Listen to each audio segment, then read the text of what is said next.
Today I am talking to fellow YouTube creator Pierre T. Lambert. Pierre and I met last August at Sony Cando Trip. It's a trip that Sony puts on and brings a lot of people to one place, and I think he probably put about 500 miles on his bike. And if you are a follower of Pierre's channel, you'll know that he has a lot of energy and he creates some really amazing street content, point of view style. So if you're interested, go check out his channel. Check out the podcast. This is a podcast actually that we're recording, and that's why I'm kind of the one talking in most of it, because it's more of a interview in my direction than in Pierre's direction, I guess, since I'm the guest on the podcast. That's how podcasts work.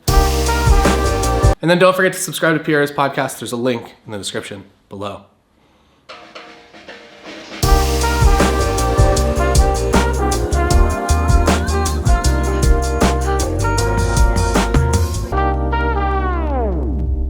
So guys, I want to welcome Taylor to the podcast today. I'm super excited to have Taylor because he's been creating a ton of really cool stuff.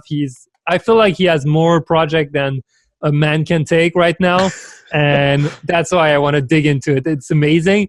Taylor, tell us a little bit, what's the current situation in your house? Are you stuck at home? Are you bored? What's happening with the virus? What's happening with the business? Yeah, so it's definitely been, moving back, I'm going to say I started my business in maybe 2006, 2005. So I kind of went through a recession then, but I was building my business in it. So it was nothing like it is today. Like this is such a different situation. Moving into kind of this year, and basically specifically I'm a wedding photographer primarily, and it's kind of been this like booming economy for a very long time, and everyone's felt it. Like everybody has good jobs, everybody's making good money. If you're an entrepreneur, it's like the greatest time in the world, or at least like 2 months ago, it was the greatest time up until then to be an entrepreneur. And like everything was so good, and now all of a sudden everything across all levels has just kind of started to crash out. And as a wedding shooter, I'm specifically feeling it because one, all events are canceled. I live in Canada, and I don't know. I feel like we kind of all collectively decided, it was basically when the NBA was like, we're done. I feel like that was the first domino. Oh, wow. Yeah. Everyone else was just like, we're done. After that, we were actually traveling, and we woke up in the, I guess like super early morning. We were in Sweden to the news that basically the US border was closed for tourists to come into the country. Whoa. And at that point, we're in Sweden. We're like, I feel like if the US is doing that, Canada's going to do that pretty quickly. So we were only in Sweden for a whole, I think it was like 20 hours or something. We flew in, we were going to do this amazing workshop at the Ice Hotel up north in Sweden with the Way Up North crew. And within 20 hours of being in Sweden, we went out, we did like a little walk, we saw some stuff, and then the next morning we got a flight back home, and we came back home less than a day later. Oh wow, so you had to cancel? Yeah, so we were just attending. It was it wasn't necessarily, it was a workshop that was put on. There was models and whatnot, but it wasn't necessarily like a thing that I was speaking at or anything like that. It was kind of, we all just met up at a spot, and we were just going to all create cool stuff. So I think everyone else was based in either Stockholm or Copenhagen or somewhere kind of somewhat in the region. And then we were the ones coming in from Canada. So we felt that it was safe to just head back home because, well, like being in Stockholm, you can get a flight out. But when we're up north, we're now like a double connection away from getting home. And if stuff would have really gotten bad, because that was when the media, like everything was just panic and hysteria, and we have no idea what's going to happen. And yeah, every day you see a new country shutting borders, you're like, oh my God. Yeah, so it was nuts. We came home and essentially we just both assumed that we had the virus. So we just hung out and just self-quarantined for 14 days. I have no problems necessarily with it because I feel like my entire life is kind of self-quarantine, that I go out in short bursts, and within like a month we'll make 150 videos. And then I'll spend the next like 3-4 months editing and releasing them all. So you are working in batches. Mm-hmm. Yeah. Wow. That's so interesting. Which is good and bad, because I guess it's good because you have a huge backlog of content. So if something like this that is completely unimaginable did happen, then you have content. But it's a little bit harder to kind of stay up to date with like basically everything. Like if something new comes out, I don't really have that slotted in, so I have to kind of modify my approach whenever that happens. But I don't know. There's no rules. It's just kind of you do stuff. And this year I batch stuff. Maybe next year I go weekly, and maybe the year after that I'll actually hire somebody, because I should have hired somebody to help editing like 100 years ago. Oh, because you're editing everything yourself right now? Yeah, I do everything myself. I have a video guy. I have a few video people that I work with, and from time to time they'll do projects. Tim, right now we're working on a new show. And right now Tim's kind of the main dude kind of editing all of that. So he shoots and edits, which is nice. So that's a little offset. Oh, that's the best.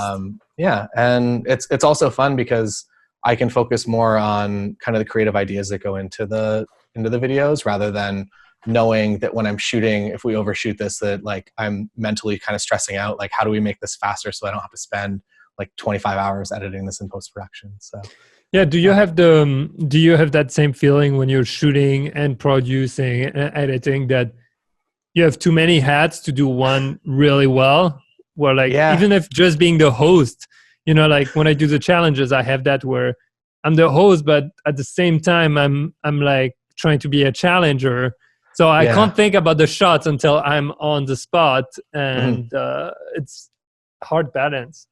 It is really hard, and I feel like I don't think I got it when I watched movies, and it's like, oh, cool, like whatever, George Clooney's in this film and he's also the director of it, and I never realized like how that dynamic is. And one, it's sometimes easier. I found it easier. We do a local food show, and I found it easier to be one of the hosts and also be kind of acting director, because I know when to push things along when I'm working with people that aren't normally in front of a camera. I know when it's time to move on, and I know that I can kind of naturally segue that pretty easily. But when we're out and we have no idea what we're doing, it becomes like a lot more challenging, I guess, overall. How do you actually get someone to feel better in front of the camera? I think that's a good question, whether it's photography or video. My entire life is making people that are not comfortable in front of a camera feel comfortable. So it's, I think for me, it kind of comes down to movement. And for photography specifically, if I have a couple that they're like, oh, we're super awkward, we don't usually do this is our first time. Usually I just literally take them for a walk around, and I try to keep it as energetic, I guess, as possible, within reason. I don't want it to be like crazy, like them jumping off of everything, because it's usually more of a romantic style theme. But we really just go for a walk, and we just kind of, I don't know, get comfortable that way.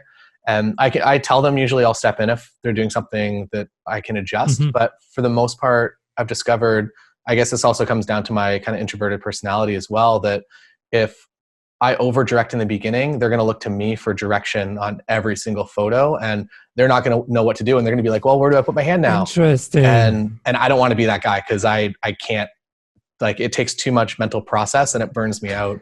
And I feel like I do my worst work whenever I'm in control of every element. If I can kind of break them and get them to just be somewhat normal. I know they're never going to be normal, because it's usually like the two of us and me with a camera going out for a walk. So you can get to like 80% normal. I'll take a 400 millimeter and go hide in the bush. That gets even weirder, because then you get the police involved. But yeah, it's like, just keep moving, I think. And I bring only an 85 millimeter with me, and maybe like a side, like a little, I use a Peak Design sling, like the little 5 liter. And maybe I'll bring a wide angle lens in case like I absolutely need to, but most of the time I'm on one prime, and I don't change gear. I don't talk about gear. I just kind of talk about whatever's going on. If they're one of my wedding couples, we'll just talk about wedding things. If they're a portrait couple or family couple, like whatever's going on in their lives, we just talk about that. And I try to disconnect from the technical as much as I possibly can. And I found that helps people become a little bit more comfortable if they're not thinking about too much, I guess, outside of the fact that like we're out here taking photos and it's already a little bit weird. But yeah. And then for video, it's kind of, usually you can get people to be somewhat normal after a couple of minutes, that at some point they'll forget the camera. Again, same deal, like try not to talk too much about the technical. If you're kind of the director and you're like also lighting the scene and you're also on camera, it starts to become like a little bit weird. But if other people are doing stuff, if they're setting up the lighting, if like Tim or whoever's running camera with me is like doing his own thing and I don't have to manage that, and I can actually just talk to the person, by the time we actually start rolling, usually they're at least in a state where if they just like tunnel vision on me and just ignore everything that's happening, that they're a little more relaxed. And yeah, but it's hard to get people to be just themselves, I guess. Yeah, it's hard. And I think you mentioned a good point with video is that people get tired of faking at one point, like, or faking or being like uncomfortable. They're like, okay, I don't know what to do. I don't know what to do. But after a while, they will default back into themselves unless they're very good actors. But that's a good point. For photography, why only 85 millimeter? Manny Ortiz calls it the introvert's lens, and I 100% agree. And it's also just the lens that I got the most comfortable on. I know on a full frame camera, I know where that 85 frame is. I like the really shallow depth of field. I shoot everything pretty much wide open, unless I have a reason to stop down. But for the most part, I'm shooting at 1.4 all of the time. Even with couples, I just make sure their eyes are kind of on the same focus plane. And yeah, I just like the look of it. I like the way it compresses everything. And as again, like going back to kind of like being a wedding shooter, when I walk into a room, if I walk into like getting ready room or something like that, I never have control over that room. And there's just so much stuff all over.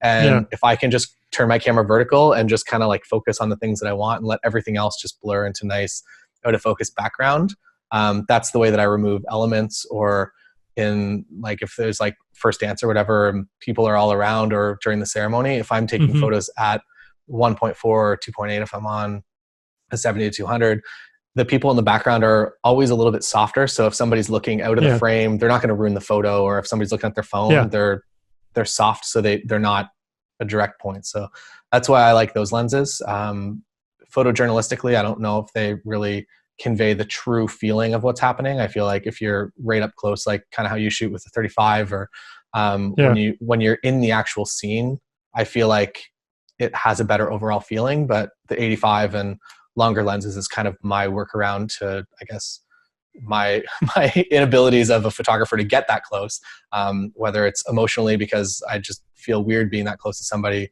or technically because if it's a ceremony, I just can't get that close. So that's true. You can't always be close. Have you tried at 16 a little bit? Yeah, I've tried. I guess like, so I guess I'm like, I would say that Manny is kind of the same way as well, that we're both very quiet, shy people. And when we shoot videos, I feel like, at least the way that I've done it is, one, I love like crazy wide angle lenses when I'm filming myself, but also just to like be alone in a room also seems to work out really well. So if I know that I'm like alone and that I have final edit on what I'm shooting, usually I'm okay. So that's kind of when I usually use wide angle lenses, is when I know that it's usually just myself, or maybe somebody that I'm doing portraits of that I am better friends with, I guess. So the more, if we meet up and I'm taking photos of you with like a 24, you know that we're good friends. If I see you arrive with a 300 millimeter, then I'm a bit nervous. And I also packed way too much because that's a very heavy lens.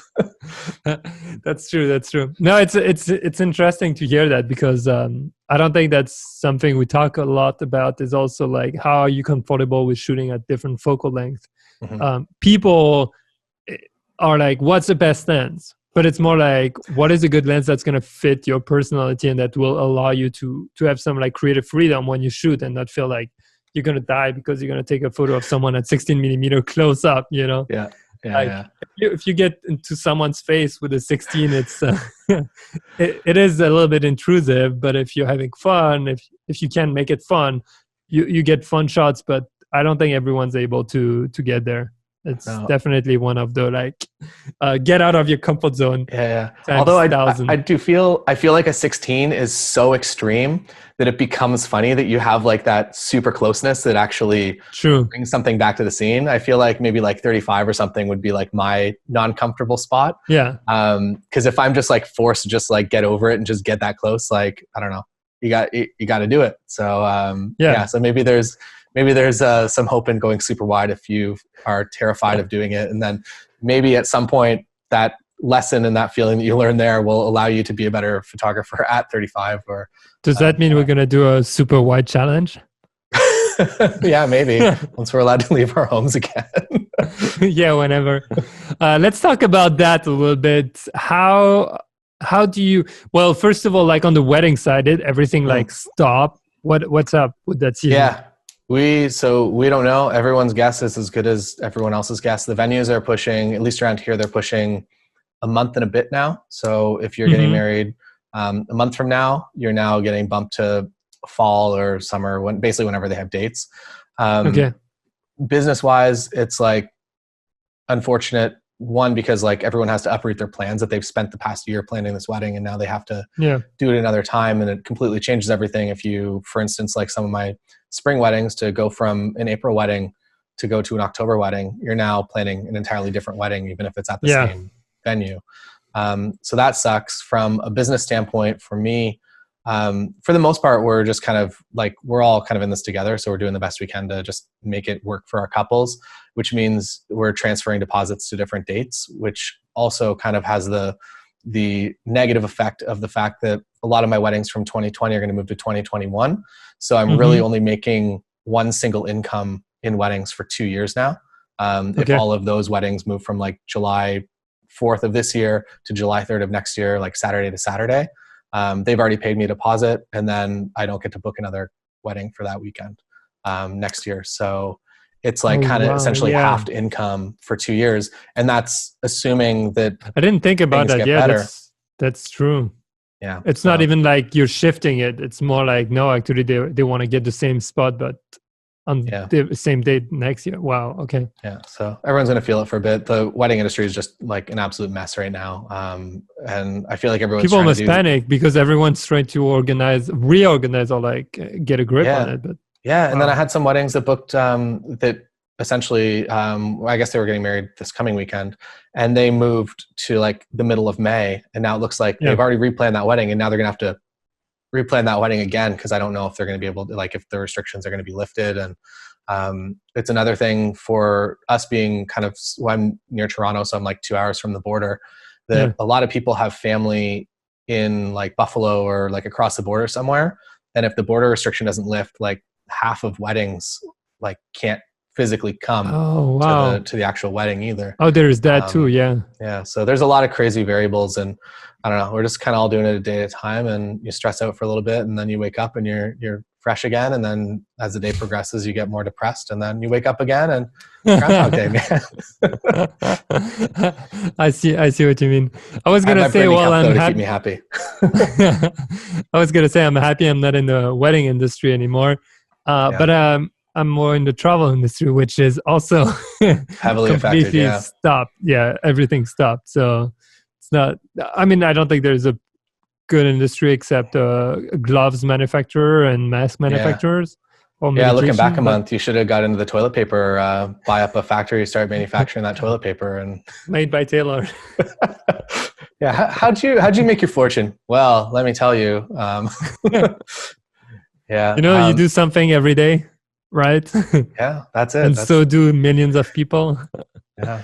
Well, I'm there every day for them. Yeah. How's so like you're talking a little bit about travel. How has your life kind of changed throughout this? I haven't heard you speak too much about it yet. I had to cancel one travel plan because it's funny enough. So we had our child not too long ago, and so I kind of like paused a little bit to travels, and I still had a few, but I wanted to go to Holi Festival in India and really get that. But as it was progressing and I didn't buy my ticket, for some reason I kept like procrastinating on the tickets.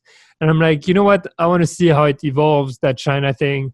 Because at the time in January, it was just China. And then I'm like, oh, it's like just spreading out. So February I was in France, and there was a first case in the Alps. I was like, ooh, that doesn't sound too good. I don't want to maybe be in a crowd of millions of people during a virus outbreak. Yeah, and that'd be hard. It wasn't just for me, it was also for my family, if you bring it back or whatever. So I was like, okay, fine, let's pause that. I didn't go to India in the end. A friend of mine went, and they closed the border 2 days after he got in, and managed to catch one of the last flight out of back to France. I mean, it was a huge mess. Like it was like so Mission stressful. Impossible kind of thing.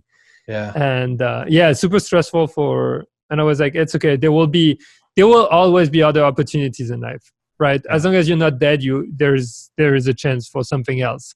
Yeah. So if it's not now, it's later, And so that was my travel plan, but it's good because instead, and I decided that I'm going to focus on whole months of March of updating the course and making the French version. Yay, what's up, French people? Shout out to my French friends. And it worked out. I'm just like inside and editing all day right now. Yeah. So that's how it works. So you're inside editing all day too, no? Yeah, pretty much. I don't really know what I do on a day-to-day basis anymore. I used to have some sort of schedule, and now it's, I guess, like I'm in the process of releasing a show that I'm doing with Nikon. So I'm just kind of going at that every week, and that's 3 episodes a week. So that's a lot of content to get out there, and working with a larger brand. There's approvals and all kinds of different things that I usually don't have to deal with as just like a solo creative YouTube human being. So that's been an interesting learning experience to get back into that, because it's been a long time since I've worked with a big company. But yeah, it's a lot of editing, coming up and repurposing kind of old content to make it valuable and helpful to a few people. For most of my videos, I would say more in the wedding space, kind of on YouTube for wedding photography. And if I can come up with a video that like helps even like 5 people of all of the people that watch it, if it really actually helps 5 people, I'm pretty happy to spend the time creating that. So yeah, it's just like kind of creating a bunch of stuff. And then also I feel like small short films, we filmed 2 of them last year, and then I filmed 1 kind of over the past couple of days here. Short films, just like so much post-production goes into them if you shoot them incorrectly like we do. So now is kind of the time to just like get all that done too. So but it's hard because it's like you're creating that art for art. And then I feel like a lot of my other work is always kind of sales-based, that when I create a video, it's kind of for some sort of business reason. And then for that, it keeps getting kind of left behind because it's, I don't know, it's also, there's no urgency to it. It's like when it comes out, it comes out. So yeah, we were talking about it with the last guest, Bryn North, and he was actually saying he also struggles a little bit with that balance as a filmmaker between, am I going to do that project for myself? Or do I want to take on that new project for a company, knowing that that company is going to pay? The project for myself is not only going to not pay, but it's going to be a huge cost because you need someone to shoot with him, etc. So we're talking. I think it's definitely a balance that everyone struggles with, and whether you're like doing it as amateur or not. Because when you're just amateur, you're like, I find that part of your work is, I love doing that, but I don't have time. I have other obligations, you know. So it's like your work versus our work is with business or like sales or whatever. So good balance. What on the Nikon series? Can you tell us a little bit more about what it's like? Because I've seen a few previews and it looks absolutely amazing. Yeah, it's basically they originally approached me to do some stuff in kind of the wedding space, and I was like, how about we do this travel show? And then we didn't know we were going to be releasing it over a global pandemic, which is a bit of a weird time for a travel show to launch. But yeah, so it's just like they kind of let us do whatever we wanted, which was really cool. That there was, originally there was, I guess we had to kind of submit the basic ideas. And then after that, it was kind of like, yeah, you guys take this wherever you want, knowing that if like that they can kind of veto anything. So if we do something that's like way off the deep end, that they just are like, we can't like associate with that. But we kept it pretty clean, and we just, I don't know, we went out and took photos, and I felt that it was a good opportunity to make things that were a little bit more evergreen. So the series technically is all shot on the Nikon Z series. And I wanted to take kind of each of the episodes that we would do some technical stuff, but I know technical, like 2 years from now, it's not going to be relevant, but an episode about burnout might still be relevant, or creative block, or overcoming creative block, whatever it might be. So we try to go for the bigger topics in that. And it seems to be helpful to people so far. So hopefully the production level is awesome. That's for sure. I mean, from what I've seen, it looked absolutely dope. How do you like the Nikon Z6 and Z7? Like, how's it been? So for travel and commercial, # not biased. No, I'm joking. True. Well, so like the cool thing with the deal that we have is that I can basically, like, I'm exclusive-ish to Nikon, so I can still review other things and put other things on YouTube, because I felt that that was important. Like if I only ever release things about like Nikon cameras, you like become, it just appears as though you're a salesperson. But I've tried to keep it as honest as I can, and I talk about the positives and negatives. So for the Z series, I really like it for travel and commercial.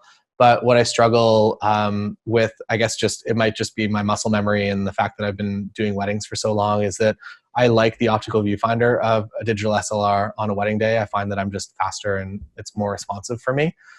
So for weddings this year, provided a wedding season happens, I'm on the Nikon D780. But I've been on Nikon products since like 2005. So yeah, I'm using that, and then a D850 as my backup. And I love those two cameras. And I specifically love, so like all the new Z series stuff is awesome, but my favorite lenses that have ever existed for any camera system is the 85 1.4G, which is like Nikon's, I guess their professional prime. They're 85. I love that lens. I love the 35 1.4G, and I love the 24 1.4G. So I've essentially stuck with a Nikon system simply because of those lenses. And for weddings and for portraits, I find them to create like it's a very like the character. There's a lot of character to the lenses, and I like the images that they create. And they're also very forgiving on people's skin tones, and like they just make good flattering images in every single lighting condition, whether we're in like mixed light or it's like nice outside or it's backlit or whatever it is. Those lenses basically speed my post-production up, so I don't really have to do a whole lot ever as soon as I get home. So I've liked that, and people just seem to like themselves in the images. And I know we're not supposed to be like, oh, the gear does it all, but yeah, the gear does a bit. And yeah, I mean, so I like that. in wedding, it does help. That's where the limit, like you can take great shots, but there is a point, especially if you do weddings, you need to have fast glass and high quality. And in terms of, I used to shoot on the D750. Absolutely love that camera. If it wasn't that terrible at video, I would have probably kept it for a few more years. But I had to switch because of that. And I was doing the videos and the travel videos and all that. So I switched. But I always loved my Nikon gear. I felt like at the time, it was already like the sensors were already better than Canon. Yeah. When the D750 came out, I was like, oh, that's so much better in low light. Yeah. And I understand why people might want to stay with Canon, but I was like, oh, I can choose whatever. I'm just going to go with Nikon. That's actually better. And if they had been as fast as Sony, I would have probably stayed with Nikon. Yeah, it's that was like, I feel like even now, if you're just into photography, obviously we're in a different case because we create a lot of video content as well. But like even looking back to something like the Nikon D750, if I was a photographer and I was getting into photography today, I wouldn't care about like the 850 and like the 780 and like everything that's new that's coming out.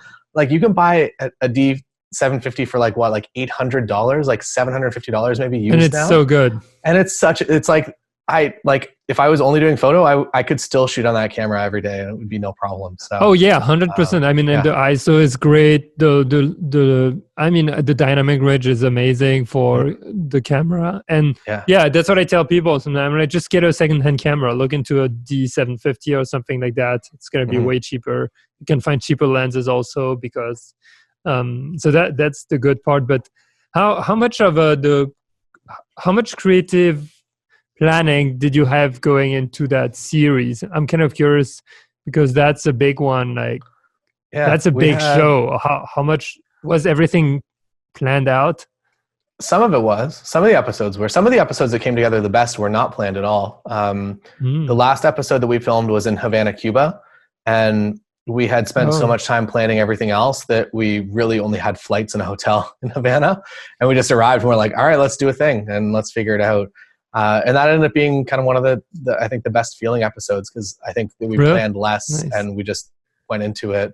That was also a place that I'd never been before, whereas a lot of the other locations I've been to. So I was able to plan a little bit more. It was nice to be able to reach out to other photographers and other locals and ask them for interviews and things like that, which is not something that I would ever usually do. Well, I guess I would maybe reach out to other photographers that are locals, but I would rarely reach out to just like a tour provider and be like, hey, can we sit down and tell me about Iceland and tell me about how social media kind of redefine the entire face of the country after the 2008 recession. And it was really cool to get perspectives and to have a reason to reach out to people. I think that's like one of the biggest things that I learned when we did a local documentary 5 or 6 years ago now. And it was essentially that project. Maybe this is a helpful tip for anyone out there.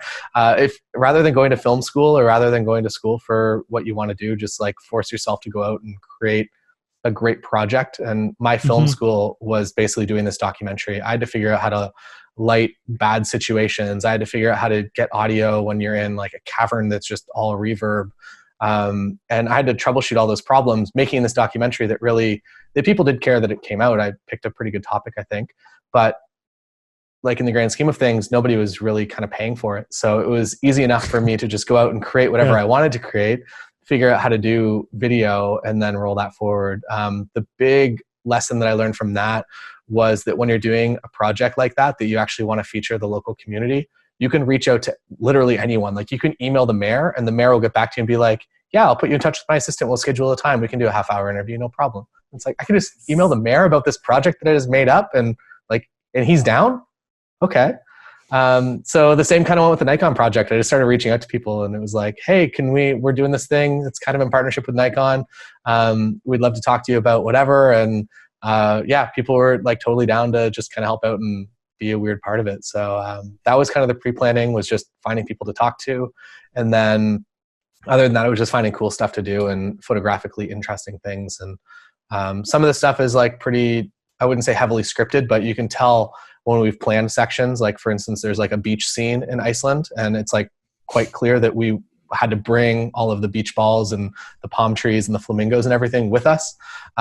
So like stuff like that we planned, but everything else. I have to see that. I haven't seen that yet, but now you're piquing my curiosity. Yeah, it's to go with Tim swimming. Oh wow! I'm gonna link in the show notes the series, so anyone like listening can go watch it. And for having seen an episode or two, like the episodes are really nice. So get some coffee, get cookies, like sit and look at it on the nice screen. Don't like half-ass it in the bus. Like anyway, you can't go in the bus right now. Stay home and watch it. Very true. Yeah. After an hour of it, you'll be like, wow. An hour elapsed. I'm an hour closer to freedom. I'm joking. So I'll just touch on one last thing that we also learned kind of doing those documentary projects. One other huge business thing that like elevated us above everyone else for some weird reason was when we shot that documentary and we later went back. We did a trip to Antarctica and we did a documentary about that. So we did essentially the same thing 2 times. And what we did was we rented a theater for like $300. And then we were now doing like this premiere of an event of literally a YouTube video that we shot. But because it was 40 minutes and we're like, I don't know, let's rent a theater and let's see who shows up. And now we're like filmmakers and we're regarded as this like whole next level thing, even though we literally just shot a YouTube video and now we're just putting it on a big screen. So that was kind of like, that's a life hack. Okay, first I appreciate the life hack. Second, how do you rent a theater for $300? So maybe you might be in a different market. So we're like we're an hour west of Toronto. And here I would say the biggest theater you can rent. Also you can do, with like independent shops, you can do kind of profit splits as well. So if you're selling tickets or if you're selling concessions or whatever, and you can do it at like a weird time. So if you'll come in, you have a 40-minute film and you can slot in between their 2 feature films that they're running that night in on one of their screens, and people are going to come in, they're going to buy beer. They're like totally down to make that as cost effective for you as possible. If you're going for like the major, like a Regal or something like that, I don't know how you would kind of do that. I feel like that's more of like a half-day rental and they deal with corporate clients and it's like, it'll get expensive. But just find the independent shops because one, it's cooler to support them anyways. And there's some sort of win-win that you can do. And especially for us, like we were doing a local community project. So they were like down to sponsor it essentially, to just be like, we want that to come out here. So that's a great idea. Did you rent the theater in Antarctica or was it in your hometown? It's, we did 4 or 5? We went across Canada. So we started here and the theater that we rented here, I think we had like 300 people came out for it, which was crazy. Wow. It was like sold out. who are like, "Yeah, we just made this video, and now now See, there's 200 people here. This is crazy." Sold like out filmmaker who said Hollywood is in trouble. and that was like at that time.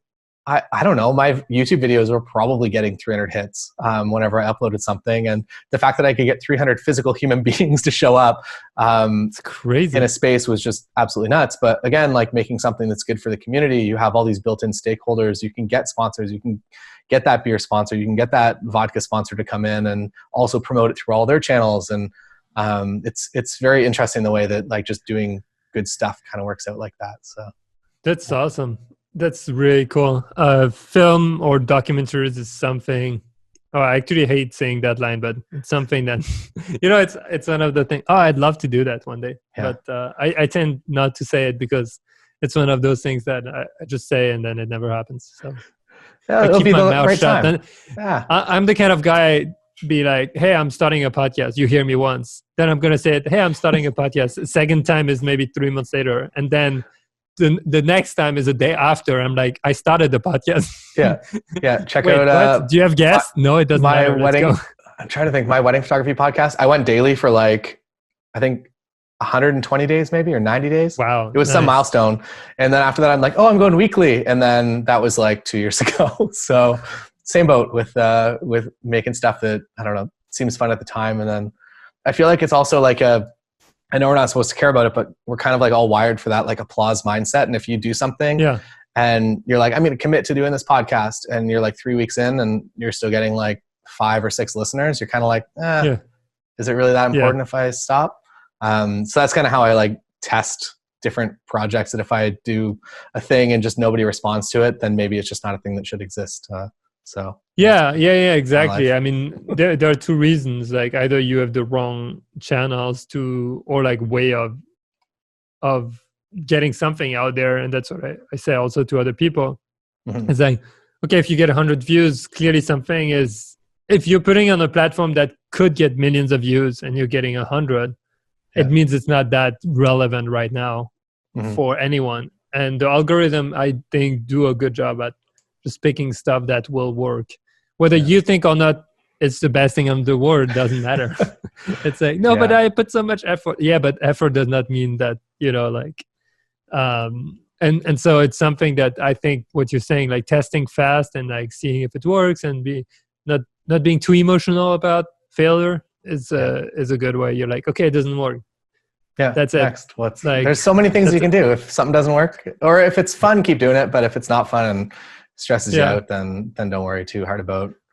Well, I went daily vlogging for 6 months. That's nuts. With barely over 100 views. Yeah. Okay. So same boat. And then I did was it February, I guess? I went back to doing dailies because we filmed the entire Nikon show pretty much in January. And I just brought a GoPro and I'm like, I'm going to make like a not perfect vlog series because like I just got so sick of making everything just like amazing. And I'm like, this is going to be great. Going to do some dailies. And then like every day they started out with like, I don't know, like 20,000 views or whatever. And they like every day I did like 3,000, 4,000 less until it was like, just like, I don't know, like basically the core audience of people that kind of watch everything. And that's how you skim it. Yeah. And then it was like down to that level of audience. I'm like, okay, so maybe I did something wrong here. But because I had already edited everything and it was all scheduled, I'm like, I might as well just keep releasing it. So those are the, like my usual content. And it's like, why aren't people watching this? I'm like, I like it, but it just wasn't the thing. So don't be too offended. That's important. That doesn't resonate, I guess.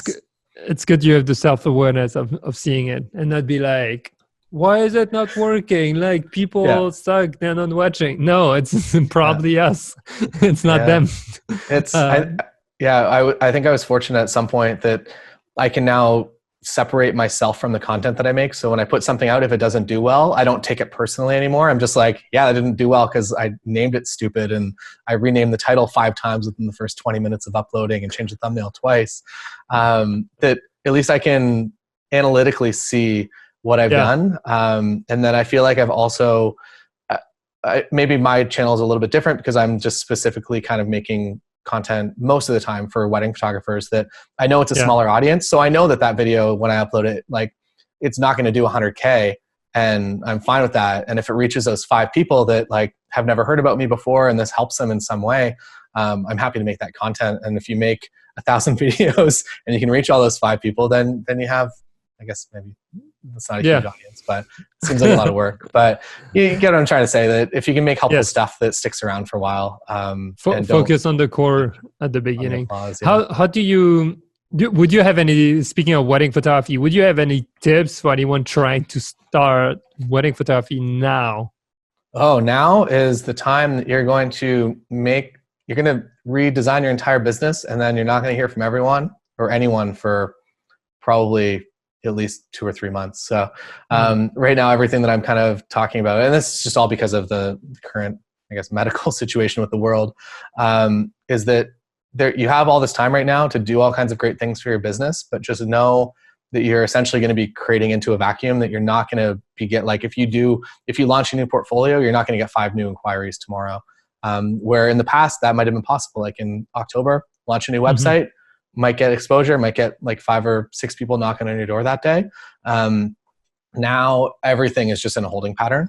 If you're listening to this 6 months from now, hopefully life is better. And I would say, just like, to get into the industry, is the most important thing is to not rely on anyone else to force you into it. So if you're like, as soon as I get that second shooting job, like, that's when my career begins. Don't think of it that way. Think of it as like, I need to go right now. And I feel like this is kind of the same advice for any career in photography. Like, go right now and start building your own portfolio. And if you build that dream portfolio, even if it's just in small pieces and it's maybe not to the level that you want it to be at yet, that you're going to start to get hired for that work that kind of goes along the lines of that dream portfolio. And then at some point, people are actually going to be paying you to create the things that you would want to create and that you created in the beginning for free. So focus on creating good content right now, and basically like any opportunities you have. So if you have some friends that just got married and they still have their wedding dress and suit, like, whatever you can do to convince them to let you do a shoot with them, and just set stuff up, pay people. That's a big thing. I feel like it was like maybe an ego thing that I'm like, oh, I'll never pay for somebody to be in my portfolio. It goes the other way. I'm creating value for you. And no, like, you need that portfolio in order to book work in the future. So if I could go back, I would be like, hey, can I do this? Here's $100. And they'd be like, yeah, I'm down now. Like, I was hesitant. I was going to reschedule you 25 times. But now that there's money and I'm going to get paid, yeah, well, I'll put my wedding dress on. We'll go do a shoot now. So yeah, that's a big one. I feel that's a big one. And also from working with different models, they're not all the same.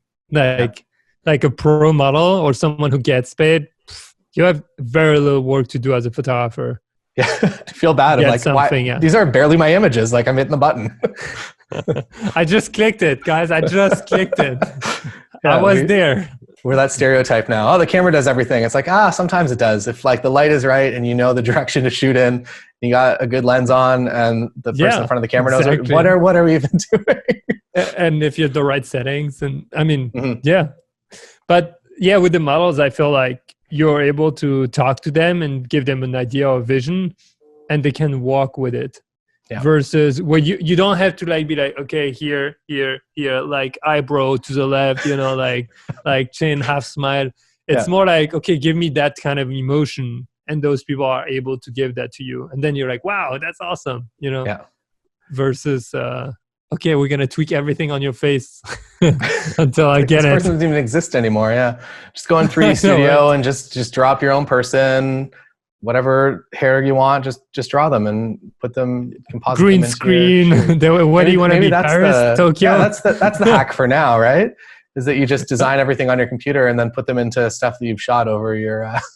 Well, here you go. Why don't you just launch a virtual photographer service for people who want to get married in their home with a virtual priest? Yeah, we could do that. Holographic priest service. I don't think that exists yet. I don't know if that's legal here. It might be. I feel like they have to sign a thing. I mean, or you can like suggest people if they want to do a virtual couple session in their home while they're on the quarantine. Yeah. Right. You direct them, you pose them, and then you use your webcam. Yeah. Send them a green screen in the mail. I think you're onto something. I'm excited for photography in 2020. It's going to get real Oh, weird. all right, guys, we're going off sidetrack. Going down the rabbit hole. We're gonna end up in Rick and Morty very soon. But that's kind of I think those are like really good tips. I want to hammer the one on like focusing on your brand, especially now. Now is a really good time to work. Maybe if you want to have a consistent brand. I feel like even myself when I started, it's so difficult. I find to have consistency in branding. Some people are really good at it, but myself, I'm not. I don't think I was the best back in the days when I was doing the portrait shoots. And I think at that time, right now is literally you can take 200 images that you loved, re-edit them to make sure you have a consistent style, and then make sure your like the rest of your website looks also consistent. Could be a good time for anyone. Yeah, we all got time. So I lived the first, I'm going to say like 5 years of my photography career. I was a concert, music, skateboard, snowboard photographer, and also trying to be a wedding photographer. And I had that all on the same website. So maybe another tip, if you're trying to do everything, like maybe start separating and specialize in the thing that you want to do. Because I feel like this is going to be a specifically hard year. And if you know that you want to do a thing, like focus hard on doing that thing rather than trying to be like safe and not non-committal to a specific niche of photography. Yeah. And siloing doesn't mean that you can't do both. It just means that the person who wants to see you for a wedding needs to see only weddings, and the person that wants to see you for snowboard, just snowboard. How is your snowboard photography? Is it still going on? I went heli boarding maybe 2 years ago, and I did some photos then, but other than that, I don't know. It's I live East Coast or East Coast-ish. So there's really nothing going on here in regards to like cool mountains. And so we just kind of stopped. But whenever I'm out west, like I love to go out and ride and take some photos. But yeah, it was always my dream to be like on set with like Travis Rice doing those like crazy productions like out in the middle of nowhere. And I'm sure it could happen, but I feel like it was also important for me to focus on kind of building a proper life that was actually attainable and didn't require me to travel like 12 months out of every single year. And I can still watch their films on the internet. So it's fine. You got to keep on a little aspect for dreaming, right? Yeah. That's good. That's good. I love all the tips you gave here. I think it's really valuable for anyone. Like, because I feel like everyone's like, I want to turn my photography into a business one day, maybe, you know? Yeah. Which is fine, but like if you do it right, it will make it easier. And don't drop everything to just do it. Just do it in parallel first. Like especially in those times, if you just decided to go full time and like a month ago, you're probably like, hey boss, can you take me back? Yeah, that's a stressful. I have a Patreon group that I have a lot of people that have full-time jobs in, and I hope that didn't happen to anyone, because I know that that's like the thing that like everybody's like, oh, I'm gearing up to go full-time, and in Northern Hemisphere at least, we're like going into summer, and I know that it's probably pretty realistic that a few people are probably like, all right, I'm done, and then all this happened and life just got so much more complex. So hopefully not, but I'm sure it happened. Yeah, definitely. So Taylor, we're gonna wrap up. I want to kind of ask you if you can give people a creative exercise they can do right there at home now. Ooh, right now? I think self-portraits are the most fun. And also teaching yourself off-camera lighting, whether it's video light. I feel like I aspired to be like an off-camera flash expert for so long. And then I realized that video lights are just so much easier to use, that you can just point them at what you want, and then you just take the picture. So do something with video lights. I have, where is it? I have like this little Godox little ball. What's that? I think it's called the R1. Cool. It's not always red. Nice. But yeah, it's just like a little diffuse, like it's good light, right? So if you can't see, it's a little half. Oh, that's true. Yeah. So yeah, it's called the Godox R1. It's just like, it has a bunch of different settings on it, but essentially what I use it for is just going from an incandescent light mode. So it'll go down all the way down to like, let's see what it goes down to, like 2500 Kelvin. Oh yeah. And then it goes all the way up to just kind of like pure white 8500 Kelvin. And it really does anything that I need on a wedding day, usually with like ring shots or shoe shots or whatever that I might require a light for. And it's a heck of a lot faster than trying to set up an off-camera flash and figuring it out. So if you want to do some cool off-camera portraits or off-camera flash stuff, maybe think about a video light at home. That's a good one. Like start working on that, and you can be like creative and have a bunch of colors. That's it. Great idea. Now, Taylor, where should people find you online? I would say either Instagram or YouTube are probably the easiest places. I am at Taylor Jackson on Instagram, and Taylor Jackson Photo, or just search for Taylor Jackson on YouTube, and I will appear there. And most of the content, with the exception, magically, it just appear. It's mostly wedding photography stuff. Don't miss his cooking show in the middle of a photography video. It's worth it, guys. Yeah, one day it'll be the slow progression that my channel just becomes a cooking channel for somebody that doesn't know how to cook. But it's been fun to learn. That's awesome. Taylor, thank you so much.